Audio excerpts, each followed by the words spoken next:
Party ఫిరాయింపుల వ్యవహారంలో speaker తీసుకున్న చర్యలపై సుప్రీంకోర్టుకు సభాపతి తరపు న్యాయవాది అభిషేక్ స్వింగి నివేదిక అందించారు. అనంతరం విచారణను ధర్మాసనం 2 వారాలకు వాయిదా వేసింది. పూర్తి వివరాలను మా ప్రతినిధి అరుణ్ ప్రత్యక్ష ప్రసారం ద్వారా అందిస్తారు.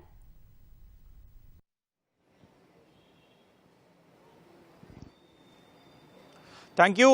పార్టీ ఫిరాయింపులకు సంబంధించినటువంటి వ్యవహారంలో తెలంగాణలో జరుగుతున్నటువంటి విచారణ, దానికి సంబంధించినటువంటి పురోగతి, ఎంతమంది ఎమ్మెల్యేలపై ఇప్పటికీ చర్యలు తీసుకున్నారు, ఎంతమంది సంబంధించినటువంటి వివరాలు నమోదు చేయటము, తీర్పును రిజర్వ్ చేయడం జరిగింది, మిగిలినటువంటి ఎమ్మెల్యేలకు సంబంధించి ఎలాంటి చర్యలు తీసుకుంటున్నారు అనేటువంటి ఒక స్టేటస్ రిపోర్ట్ని ఈరోజు స్పీకర్ తరపు న్యాయవాది అభిషేక్ సింఘ్వి సుప్రీంకోర్టుకు అందించారు. Justice Sanjay Karol, justice Augustine మసీహ్ల ధర్మాసనానికి ఈ నివేదిక అందించినటువంటి స్పీకర్ తరపు న్యాయవాది తమకు మరికొంత సమయం ఇవ్వాలని, మిగిలినటువంటి ఎమ్మెల్యేలకు సంబంధించినటువంటి విచారణ పురోగతిలో ఉన్నట్లుగా వారికి నోటీసులు జారీ చేయటము, వారి నుంచి అన్ని వివరాలు సేకరించి తదుపరి నిర్ణయం తీసుకోవాలి, ఇరువైపుల వాదనలను పరిగణలోకి తీసుకోవాల్సి ఉంటుందనేటువంటి విషయాన్ని అభిషేక్ సింఘ్వి సుప్రీంకోర్టు దృష్టికి తీసుకురావడం జరిగింది.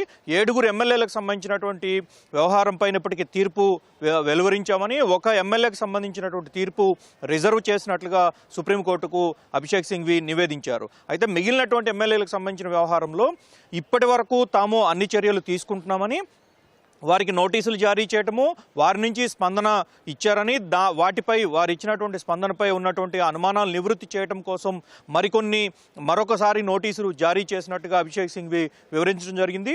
వీటన్నిటిపైన ఫిర్యాదుదారుల తరపు, అంటే బీఆర్ఎస్ ఎమ్మెల్యేల తరపు న్యాయవాదులు, బీఆర్ఎస్ ఎమ్మెల్యేలు పాడి కౌశిక్ రెడ్డి, కేపీ వివేకానంద గౌడ్, కేటీఆర్లు పిటిషన్లు దాఖలు చేశారు. ఈ 3 పిటిషన్లకు సంబంధించినటువంటి వాదనలో ఈరోజు జరిగినటువంటి వ్యవహారంలో సుప్రీంకోర్టు జూలై 31వ తేదీన ఈ కేసుకు సంబంధించినటువంటి తుది ఆదేశాలు జారీ చేసిందని, సుప్రీంకోర్టు ఆదేశాలు ఇచ్చిన, అంటే జూలై 31 గత ఏడాది జూలై 31వ తేదీన ఇచ్చిన ఆదేశాల తర్వాత 3 నెలల్లో తగిన నిర్ణయం తీసుకోవాలని, లేని పక్షంలో తాము కోర్టు ధిక్కరణ కిందకు తీసుకుంటామని చెప్పి అప్పుడు ఈ కేసు విచారించినటువంటి మాజీ ప్రధాన న్యాయమూర్తి జస్టిస్ బిఆర్ గవాయ్ ఒక రకమైనటువంటి హెచ్చరికలు జారీ చేశారు. ఆ తదుపరి జరుగుతున్నటువంటి పరిణామాలన్నిటిపైన గత నెలలో ఒకసారి విచారణకు వచ్చినప్పుడు జరుగుతున్నటువంటి పురోగతి, వాటికి సంబంధించినటువంటి వివరాలన్నింటినీ కోర్టుకు అందించి మరికొంత సమయం ఇవ్వాలి అని చెప్పి స్పీకర్ తరపు, రాష్ట్ర ప్రభుత్వం తరపు న్యాయవాదులు కోరారు. అందుకు అనుగుణంగా ఈరోజు మరొకసారి విచారణ వచ్చిన సందర్భంలో వివరాలన్నింటినీ కోర్టు ముందుంచారు. కోర్టు కూడా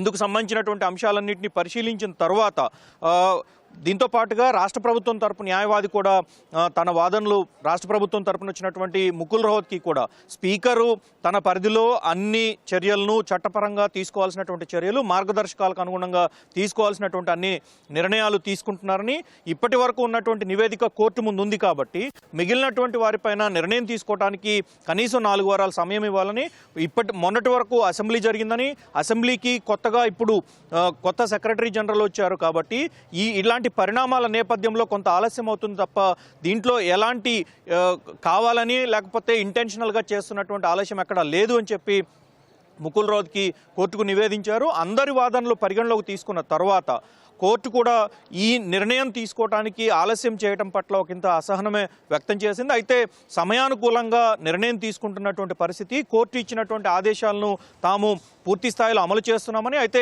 ఎమ్మెల్యేలకు సంబంధించినటువంటి వ్యవహారం కాబట్టి ఎమ్మెల్యేలు తమ స్పందన ఇవ్వాల్సి ఉంటుంది. ఆ తర్వాత ఎమ్మెల్యేల పైన ఫిర్యాదు చేసిన వారు కూడా దానికి సంబంధించినటువంటి రిప్లైలు దాఖలు చేయాల్సి ఉంటుంది.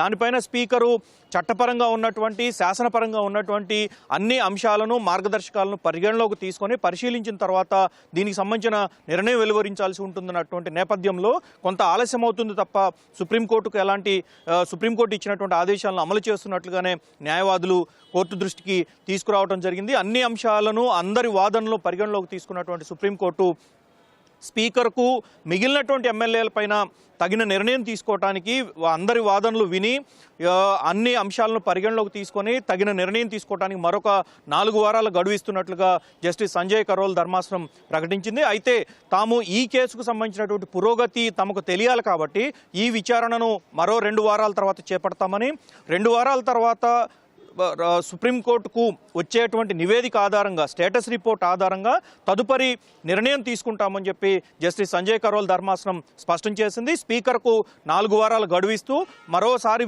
తదుపరి విచారణను 2 వారాల తర్వాత చేపడతామని చెప్పి ఈరోజు మధ్యంతర ఉత్తర్వులు జారీ చేస్తూ తదుపరి విచారణను 2 వారాలకు వాయిదా వేసింది. Over to studio.